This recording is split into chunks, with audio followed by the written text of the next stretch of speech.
ममता बनर्जी ने कहा कि यदि बीजेपी बंगाल में टारगेट करती है तो हम देश हिला देंगे।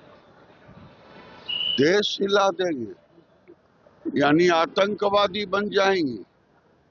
हिलाने का मतलब क्या है? एसआईआर लागू होगा और एसआईआर एक संवैधानिक व्यवस्था है। वोटर लिस्ट का शुद्धिकरण होता है,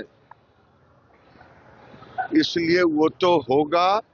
अगर वो एक फेडरल स्ट्रक्चर के स्टेट हेड हैं तो अगर उन्होंने मान लिया है कि मैं बंगाल नहीं बंगलादेश बना दिया हूँ, मैं प्राइम मिनिस्टर हूँ, तब तो पागलपन का कोई जवाब नहीं। अखिलेश यादव कह रहे हैं कि डिटेंशन सेंटर में 27 में जनता डाल देगी बीजेपी को, जो सरकार बना रही है। एक कसैया सराप ने कहीं गाय मारा।